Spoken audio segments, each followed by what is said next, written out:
City big news देख रहे हैं यहाँ पर। मैं हूँ आपके साथ साक्षी सोने। इस वक्त हिसार के मेयर गौतम सरदाना के घर के पास मौजूद हूँ और मेयर गौतम सरदाना को सरकारी आवास मिल चुका है बरवाला चुंगी के ऊपर। और यहाँ आप लोग देख सकते हैं कि बहुत सारे लोग जो है आज विरोध प्रदर्शन करने के लिए पहुंच चुके हैं। हालांकि इनकी मांगे क्या, इन्हीं से जानने की कोशिश करते हैं। अनिल कुंडू जी, मुझे ये बताइए, आज आप यहाँ पर मेयर गौतम सरदाना के घर का घेराव करने के लिए किस वजह से पहुंचे हैं? ऐसा जी, हमने 23 मार्च को एक धरना दिया था श्यामनगर न्यू राजीव नगर। वैसे 7 सालों से ये संघर्ष चल रहा है और हमने मेयर साहब या वहाँ के MC भूप सिंह रोहिला जी वार्ड नंबर 8 के, उनके कहने से पहले जो आंदोलन किया था वो स्थगित किया था, यानी एक बार रोक दिया था आंदोलन। उसके बाद हमने 23 मार्च को हमने एक आंदोलन शुरू किया था और 23 मार्च को हम नगर निगम में मिले थे जाके और मेयर साहब से एक ज्ञापन दिया था हमारी कॉलोनियों को अप्रूव कराने के लिए। मेयर साहब ने अधिकारियों से मीटिंग और पूरी लाइव मीटिंग। आपकी कौन सी कॉलोनी और क्या समस्या है वहाँ? Shyamnagar new Rajiv Nagar extension 12 quarter road, वहाँ पे 20 सालों से कॉलोनी बसी हुई है। आज तक रोड, सीवर और पानी नहीं है, जो मूलभूत सुविधाएं होती है लोगों की। और 80% कॉलोनियाँ बसी हुई है और 80% ही लोग हाउस टैक्स भर रहे हैं। लेकिन राजीव नगर को तो अवैध बताया जा रहा है, कहा जा रहा है कि वो कॉलोनी जो है अवैध है। ऐसा है जी, उसके बराबर जितनी भी कॉलोनियाँ बस रही है ना, उसमें अवैध में रोड, सीवर, पानी सभी है, लेकिन उसके साथ पक्षपात बरता जा रहा है। हम तो न्यू भी नहीं कह रहे भाई अवैध कॉलोनी में डाला जाए रोड, सीवर, अवैध करा के उसमें डाला जाए, क्योंकि सरकार। देख लीजिए, गौतम सरदाना का जो सरकारी निवास है उसको अभी खोल दिया गया है। तो क्या अभी अंदर जाकर के गौतम सरदाना से मिलने वाले हैं? बिल्कुल गौतम सरदाना से जी से मिलेंगे। और उन्होंने 1 महीना पहले 23 मार्च को जो वादे किए थे, भाई अनधिकृत अनअप्रूव्ड कॉलोनी में क्या क्या काम हो सकते हैं, वो सरदाना मेयर साहब ने खुद नहीं गिनवाए थे। बोले सफाई व्यवस्था शुरू हो सकती है, ट्राली जा सकती है, लाइट लग सकती है, ये हो सकता है। लेकिन 4 बार हम मिल चुके हैं वहाँ पे, ना तो आज तक सफाई वाला गया ना ट्राली वाला। ये माताएं बहनें खड़ी है, इनसे पूछ सकते हो। आपको क्या समस्याएं आ रही हैं? अभी 1 महीना पहले मेयर साहब कहे थे जब लाइटें लगवावेंगे और वो पानी वो सफाई वाले भेजेंगे, कुछ नहीं भेजा। सीवर हमारे से क्या है नहीं, पानी हमारे से नल का पानी चलाते हो, सीवर के पानी आवे, पीने में बड़ा दिक्कत होती, बच्चे बीमार पड़ते। हमारे सड़कें नहीं है जो डिलीवरी के लिए ले जाए हॉस्पिटल में उठा के, कोई गाड़ी वाला नहीं आता। साँझे 7 बजे घेर लेता है लाइटें बिना। क्या समस्या? पहले सुनने में आ रहा था कि बच्चे बीमार हो गए क्योंकि जो है बीमारियां बहुत ज्यादा फैल रही हैं। डेंगू इतना फैलता है, बीमारियां इतनी हैं, तो बीमार तो होंगे। वहाँ तो नरक में पड़े हैं। बहुत सारे नहीं चले, बीमारी की वजह से चले भी गए बहुत सारे। वहाँ बीमारी रहती है ज्यादातर। कितना बीमार है, किसका BP हाई वेला, किसका कुछ हो रहा है, कोई समस्या नहीं है हमारे। हमने भी हमारे चैनल के माध्यम से कुछ समय पहले नगर निगम के अंदर ये धरना दिखाया था, जिसके बाद मेयर गौतम सरदाना ने मीटिंग करने के लिए इन सबको बुलाया था। लेकिन उसके बाद भी अवैध निर्माण, जो भी एक कॉलोनी है, इसके अंदर जो भी कार्य हो सकते थे मेयर गौतम सरदाना की तरफ से, और वो सारे के सारे काम गिनवाए गए थे। एक आस इन्हें दी गई थी कि जो भी आपके कॉलोनी के अंदर काम पेंडिंग है, सीवरेज का काम है, पानी नहीं आ रहा है।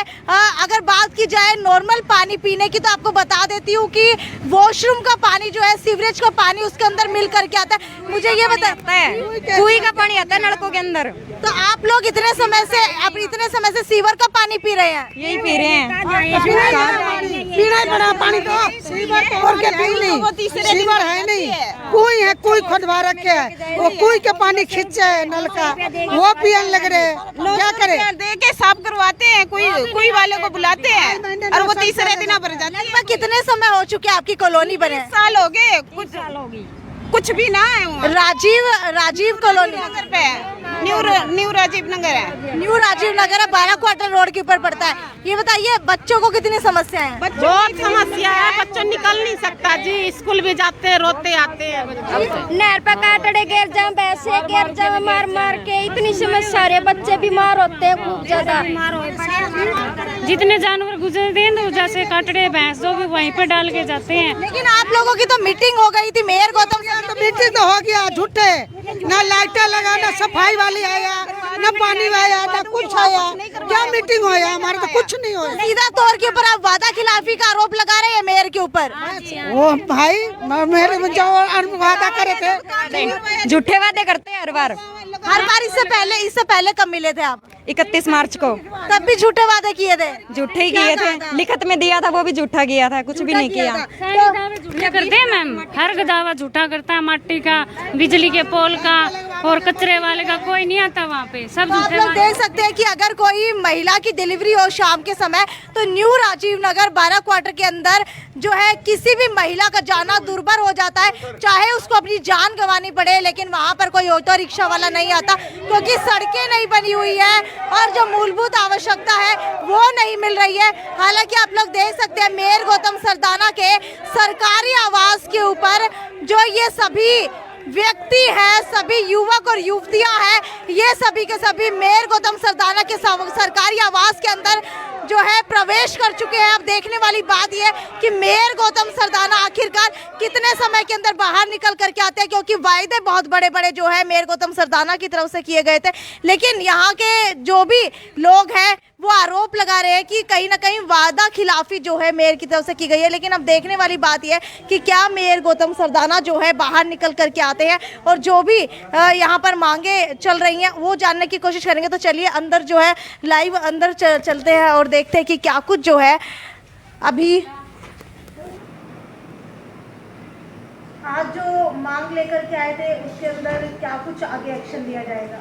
देखिए, श्याम नगर न्यू राजीव एक्सटेंशन के सभी आज साथी आए थे मेरे पास सभी, और कॉलोनी को वैध करने की उनकी मांग थी, सफाई की मांग थी, स्ट्रीट लाइट की मांग थी, और ये उनकी आज से नहीं कई वर्षों से, काफ़ी वर्षों पुरानी मांग है। और महापौर का जैसी मैं शपथ ली थी और पहली मीटिंग में ही हमने इनका कॉलोनी को वैध करने के लिए रेजोल्यूशन पास कर भेजा था। और समय समय पर, क्योंकि एक कानूनी प्रक्रिया से बंधा होता है निगम भी, अवैध कॉलोनियों में हम सड़क, सीवर, पानी की व्यवस्था जब तक नहीं करा सकते जब तक हमें प्रदेश सरकार इजाज़त नहीं देती और जब तक डेवलपमेंट चार्ज जनता नहीं भर देती। और इसके लिए एक कॉलोनी जो वैध करने का काम है वो प्रदेश सरकार का होता है। अब अवैध कॉलोनी पहले की सरकारों में कहूँगा मैं कटती, ये पहले काफ़ी सालों से जो बनी हैं अवैध कॉलोनियाँ, उस समय क्या है कि भोली भाली जनता को एक फंसाया जाता है कि प्लाट ले लो, यहाँ पर सीवर, पानी, सड़क आ जाएगा। वो जनता उनके प्रलोभन में आ जाती है, ये सुविधा देखे बिना ही ये काम कर देती है। मैं माननीय मुख्यमंत्री जी का धन्यवाद करता हूँ जिन्होंने अभी ये पंडित दीनदयाल आवासीय योजना बनाई है और अवैध कॉलोनियों पर बिल्कुल और ना कटें, इसके लिए पूरी तरह शिकंजा कसा है।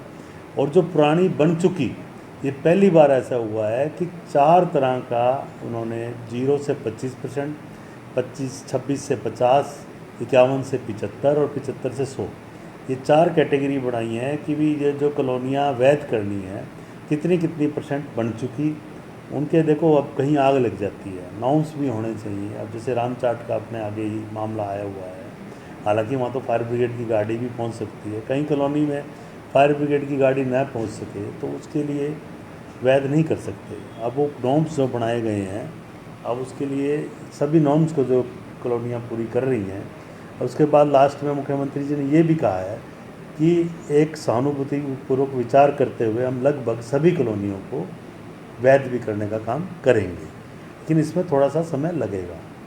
और आज जो ये साथी मिले हैं इनको हमने यही कहा है कि सफाई व्यवस्था के लिए, क्योंकि सफाई तो होनी चाहिए पर अवैध कॉलोनी का कोई रूल नहीं है, तो इसके लिए हम रूल बनाने का काम 26 तारीख को मैं हाउस की बैठक में ये बात रखूँगा कि अवैध कॉलोनियों में सफाई जो है नगर निगम में सभी हाउस के सामने प्रस्ताव आएगा, उस पर क्या सहमति मिलती है 26 तारीख को ये रख के कि सफाई तो हर एक का हक है और कोई एक्सीडेंट ना हो, और लाइटें, स्ट्रीट लाइटें भी वहाँ होनी चाहिए। और लाइट की व्यवस्था मेरे ख्याल सरकार ने करा रखी है, इनके बिजली के मीटर सबके हैं, जब बिजली के मीटर हैं तो स्ट्रीट लाइट भी, मेरा निजी जो विचार है, होना चाहिए। सफाई भी होनी चाहिए और सीवर, सड़क, पानी, ये तो वैसे तो एक सबका अधिकार होना चाहिए मेरी नज़र में, लेकिन ये जो शब्द जो डेवलपमेंट चार्ज से जुड़ा हुआ है तो उस पर भी कोई ना कोई हल सरकार को सोचना पड़ेगा। इसके लिए मैं प्रस्ताव पास करके भेजूँगा और माननीय मंत्री जी से मैंने टाइम इनको दिलवाया है और माननीय मंत्री से मैं भी मिलूँगा और जो पूरे हिसार की अवैध कॉलोनियों की बात करूँगा कि सभी की सभी वैध की जाएँ और जो भी उचित डेवलपमेंट चार्ज है उनसे भरवाया जाए और कॉलोनी को वैध किया जाए, ताकि जो अवैध शब्द आता है बार बार, ये भी हमारे देश के नागरिक हैं, अपना मतदान करते हैं, सरकारें चुनते हैं, इसीलिए सरकारें चुनते हैं कि इनकी बात सुनी जाए। तो मैं बिल्कुल जनता के, हमारे कॉलोनी वासियों के साथ खड़ा हूँ, इनको जो है इनका हक मिलना चाहिए। मेरे साहब देखा जा रहा है कि 10 साल पुरानी 20 साल पुरानी अवैध कॉलोनियाँ हैं। एक कह रहा है उनका हम हाउस टैक्स भर रहे हैं मगर अभी तक कोई सुविधा नहीं दी जा रही। जहाँ पे अमृत योजना की भी बात आई थी मगर सीवरेज की पानी की अभी कोई सुविधा नहीं है, इस बारे में बताएंगे? देखिए, जो आप क्वेश्चन कर रहे हैं ना प्रॉपर्टी टैक्स का, प्रॉपर्टी टैक्स कोई वैध का लेटर नहीं होता कि आपका जो कॉलोनी वैध होगी। प्रॉपर्टी टैक्स तो एक प्रॉपर्टी टैक्स का रिकॉर्ड रखने के लिए है कि ये शहर में हमारे ये प्रॉपर्टी है। प्रॉपर्टी टैक्स इसी चीज़ का है, ना कि ये डेवलपमेंट का नहीं है। डेवलपमेंट चार्ज अलग है। डेवलपमेंट चार्ज जिन कॉलोनियों के भरे हुए हैं वहाँ डेवलपमेंट हो रही है। हिसार के अंदर जितनी भी जो वैध कॉलोनियाँ को और जहाँ जहाँ हम सड़कें, सीवर, पानी लगभग सब जगह अमृत योजना के तहत भी 7 रोड सब जगह पहुँचाने का काम सरकार कर रही है।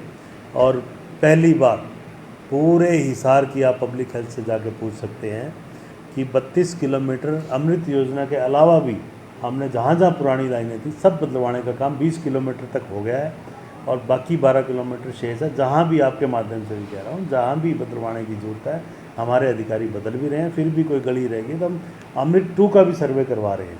उसके अंदर भी आप सारी अपनी गलियाँ जहाँ सीवर पानी नहीं है वहाँ पर हम सारा कर रहे हैं। और आप देखेंगे कि महावीर कॉलोनी का जलघर वर्षों पुरानी, जो 50 साल से भी ऊपर हो गए थे बने, अब उन पर सफाई भी हुई है, अब उन पर दोबारा से जलघर बनाने का काम भी हुआ है, रेनोवेट भी हुआ है। ऐसा कैमी रोड में कैपेसिटी बढ़ाने का काम हुआ है। 10 करोड़ की लागत से आज़ाद नगर में काम चल रहा है और वहाँ पर नई मोटरें भी आ चुकी हैं। स्कॉडा जलघर भी हमारे भारतीय जनता पार्टी के कार्यकाल में शुरू हुआ है। तो प्रति व्यक्ति जितना जल चाहिए वो उसकी सारी उपलब्धता प्रदेश सरकार करवा रही है। माननीय मुख्यमंत्री जी का डिपार्टमेंट है और हिसार में जितनी ग्रांटें आई हैं आप सबके आगे है, चाहे वो आज़ाद नगर का जलघर हो, चाहे वो कैमी रोड का हो, चाहे महावीर कॉलोनी का हो, चाहे स्कोडा हो, जितने भी जलघर हैं सभी के सभी रेगुलर जो है जो कमियां सब दूर कर दी गई हैं। जी मेरे साहब, जो अवैध कॉलोनी है जैसे आप बात कर रहे हैं, तो क्या वहाँ भी सीवरेज की पूरी सुविधा दी जाएगी आने वाले? देखिए, जब आप शब्द खुद अवैध कह रहे हैं, अवैध में जो सुविधाएं हैं वो नहीं, अभी तक जो रूल है वो नहीं दी जा सकती। वो मैं तो मेरा एक निजी विचार कह रहा हूँ कि मैं हाउस की में बात रखूँगा कि सीवर, पानी, सड़क ये सभी का अधिकार होना चाहिए। ये सभी का अधिकार होना चाहिए। लेकिन डेवलपमेंट चार्ज भी, और जनता से भी आग्रह करूँगा कि जब आप प्लॉट खरीदते हैं तो कृपया जांच करें कि यह वैध कॉलोनी है कि अवैध कॉलोनी है। अवैध कॉलोनियों में प्लाट नहीं लेने चाहिए, वैध कॉलोनियों में प्लॉट लो। और अवैध कॉलोनियाँ पनपती जब हैं जब खरीदने वाले भी होते हैं और काटने वाले भी होते हैं, और प्रशासन की भी कहीं ना कहीं पीछे मिलीभगत रही होगी जब जाके कटी हैं। अब जो आप देख रहे हैं कि करनाल का आपने देखा, माननीय मुख्यमंत्री जी ने खुद के कॉन्स्टिट्यूंसी में, चाहे वो डीटीपी था चाहे वो तहसीलदार था, सबको अंदर करने का काम किया है। न्याय का काम माननीय मुख्यमंत्री जी कर रहे हैं। भ्रष्टाचार बिल्कुल भी बर्दाश्त नहीं किया जाएगा। सरदारा जी, कई बार देखा गया है कि अवैध कॉलोनी तो करार कर दिया जाता है, लेकिन वहाँ के लोग आरोप लगाते हैं कि अगर हमारी कॉलोनी अवैध है तो नक्शे क्यों पास किए जाते हैं? ऐसा कोई भी कॉलोनी में आप एक भी प्रूफ दे दीजिए कि अवैध कॉलोनी में किसी ने नक्शा पास किया। अवैध कॉलोनी में नक्शा पास नहीं हो सकता, वैध कॉलोनी में ही नक्शा पास हो सकता। सरदारा जी, आपके ध्यान जो है सफाई व्यवस्था की तरफ ले जाना चाहेंगे, जहां पर आज भी, जहां आप लोगों ने डंपिंग स्टेशन खत्म कर दिए, लेकिन कई जगह पर, शहर के मुख्य जगह पर कूड़े के अभी भी ढेर नजर आते हैं। और कहा यह जाता है कि यहाँ सीसीटीवी कैमरे लगाएंगे लोग, या कूड़ा नहीं डालेंगे और लोगों को वहां तक ट्रालियां पहुंचाई जाएगी, लेकिन ऐसी व्यवस्था अभी तक नहीं हुई है। कारण क्या है और कब इसको शुरू किया जाएगा? देखिए, आप पता नहीं कौन से एरिया की बात कर रहे हैं। रेड स्क्वायर मार्केट, पड़ाव चौक के पास ऑटो मार्केट, और जो है लाहौरिया चौक, जलेबी चौक, ऐसे कई क्षेत्र हैं जहां पर पड़ाव, पहले पड़ाव चौक पे आ जाते हैं। आप खुद पड़ाव में गए होंगे, 3 साल पहले की स्थिति में और अब की स्थिति में कोई फ़र्क नज़र आपको आया हो वो भी बताओ। पूरी बात जनता के आगे रखनी चाहिए। मैं बताता हूँ आपको, जो पुराना कूड़े का ढेर होता था, आज के दिन वहाँ पे पार्क बना हुआ है। अब 3 साल में आप जो डेवलपमेंट कहेंगे, कूड़ा ज़रूर वहाँ पर एरिया के लोग घेरते हैं। हम उनसे बार बार अपील भी कर रहे हैं और आपके माध्यम से भी अपील कर रहे हैं। सुबह डेली 10 बजे से पहले सारा कूड़ा उठा लिया जाता है, लेकिन वहाँ पर अब हमने अपने ट्रॉलियों की व्यवस्था कर रहे हैं गोबर डालने के लिए, कि गोबर जो है ट्रॉलियों में आ जाए सीधा और वहीं से ही ले जाया जाए। तो हिसार की जनता को भी इसमें हम जो है कूड़ा डेली उठाने का काम कर रहे हैं। 2 दिन की हड़ताल पीछे हुई थी। हड़ताल में हम सबको पता चल जाता है कितना कूड़ा सड़कों पे आ जाता है, कि हमारे कर्मचारी कितना काम करते हैं। हमारे कर्मचारी प्रतिदिन सफाई करते हैं। आप जिन जिन एरियो का नाम ले रहे हो, 10 बजे वहाँ कूड़ा नहीं होता, 7 से 10 के बीच में ज़रूर होता है, ये मैं मान रहा हूँ। उन जो 20-30 पॉइंट जो रह रहे हैं उन पर भी हम विचार कर रहे हैं। हमने पीछे भी 32 गाड़ियाँ नहीं खरीदी थी और अब भी 5 वार्डों का हमने टेंडर कर दिया है। और भी कोई कमियाँ हम 26 तारीख को हम पास करेंगे। इस शहर में सफाई व्यवस्था सुचारू रूप से चले और डेयरी वाले भी जो है अपना गोबर जो है ट्रालियों में अलग से डालें। ये सारी 26 तारीख को हमारी मीटिंग के एजेंडे में है। एक संस्था हमारे पास आई है जो पहले कभी नहीं आई थी। हमने टेंडर निकाला था तो एक ही संस्था ने अप्लाई किया है, तो उसमें लगभग हम तय कर देंगे। वो संस्था जो है गो बैंड में चारे की व्यवस्था और देख रेख के लिए तैयार हुई है। और मैं उस संस्था के जो पदाधिकारी हैं वो पहले भी गौशालाएँ चला रहे हैं, तो हमें पूरी उम्मीद है कि वो अच्छे से वो गौशाला चलाएँगे। और पशुओं से भी हम जो है बहुत जल्द हम ये महाअभियान ज़रूर छेड़ेंगे, क्योंकि क्योंकि जो हज़ारों की संख्या में पशु हैं, गायें हैं, चाहे नंदी हैं, वो सभी के लिए चारे की और खाने की व्यवस्था, पानी की व्यवस्था, वैसे तो पीने के पानी की और खाने की है वहाँ, लेकिन पूरी तरह से, क्योंकि हज़ारों, अभी तो वहाँ सिर्फ 1500 हैं, 1500 से पता नहीं है 7-8 हज़ार भी पहुँचेंगी, हो सकता है और भी पहुँचे। तो पूरी तरह से जो अभियान चलाया जाए उसके लिए जो संस्था को हम देने जा रहे हैं काम, वो भी 26 तारीख को मीटिंग में हो जाएगा फाइनल। और अभियान आपका जो है वो अब कहीं ना कहीं रुक गया है, कहा जा रहा है कि गाड़ियां नहीं रेगुलर हमारा और अभी तक पशु पकड़े नहीं जा रहे हैं। ये सच्चाई है, लोगों ने भी बताया है, हमने भी देखा है कि आज पशु पकड़े नहीं जा रहे हैं। इसमें मैं आपको खुद मान रहा हूँ कि कहीं ना कहीं कमी है। इसके लिए हम पूरा प्रयास 26 तारीख की मीटिंग के बाद और तेज़ी आएगी, इसमें नई गाड़ियाँ भी आएंगी। हमारा नगर निगम का काम होगा पकड़ने का और छोड़ने का, और जो वहाँ पर व्यवस्था, अब काम बांट दिए गए हैं, क्योंकि इसमें शहरवासियों को भी साथ हमें सहयोग लेना पड़ेगा। और वहाँ डंडोर में 50 एकड़ में जो गौशाला बनी है, शहरवासियों से भी आपके आगे अपील कर रहा हूँ कि वहाँ पर भी जाकर देखें और वहाँ पर जो चारा सड़कों पर डालते हैं वो चारा वहाँ पर भिजवाने का काम करें। इसके लिए हमने नंबर भी जारी किए हुए हैं, आप लोगों को ये नंबर मिल जाएंगे। जो भी चारा देना चाहता है उन नंबरों पर संपर्क कर आप वहाँ चारा दे सकते हैं। और आप खुद भी एक बार विजिट करके आएँ कि आपके शहर में नगर निगम ने जो गौशाला बनाई है वो कैसी बनाई है। अपने वहाँ सुझाव भी आपके माध्यम से भी दे सकते हैं, कोई कमी हो बता भी सकते हैं, और जो अच्छी लगे तो ये भी कह सकते हैं कि नगर निगम ने अच्छा काम किया है। तो आप सबके माध्यम से हम कह रहे हैं, आपको भी निमंत्रण दे रहे हैं, और जल्द ये संस्था को जब हम इसको हैंड ओवर करेंगे तो आप सबको बुलाकर संस्था और से मिलाएंगे और महाअभियान भी जल्द से जल्द हम छेड़ेंगे। तो ये थे हमारे साथ मेयर गौतम सरदाना, जिन्होंने आश्वासन दिया है कि कहीं ना कहीं जो भी समस्याएं आ रही थी शाम कॉलोनी के निवासियों को या फिर न्यू राजीव नगर एक्सटेंशन के निवासियों को, जो भी समस्याएं आ रही थी उसको लेकर के अभी 26 तारीख को पास किया जाएगा हाउस मीटिंग के अंदर। और उसके बाद अभी जो है फ़िलहाल शहरी एवं नगर निकाय मंत्री कमल गुप्ता जी के पास अभी उनको भेज दिया गया है। खैर, जो भी मीटिंग के अंदर निकल करके आता है वो देखने वाली बात है, लेकिन लग रहा है कहीं ना कहीं जो आश्वासन दिया है उसके ऊपर मेयर गौतम सरदाना ज़रूर खरे उतरेंगे। खैर, इस वीडियो को ज़्यादा से ज़्यादा शेयर करते रहिए, और अगर आपकी भी कोई समस्या है तो नीचे कमेंट सेक्शन के अंदर लिख सकते हैं, ताकि हम अगली बार जब भी मेयर गौतम सरदाना से मिले या फिर मंत्री कमल गुप्ता से मिले तो आपकी जो भी समस्या है उसको उठा सकें। नमस्कार।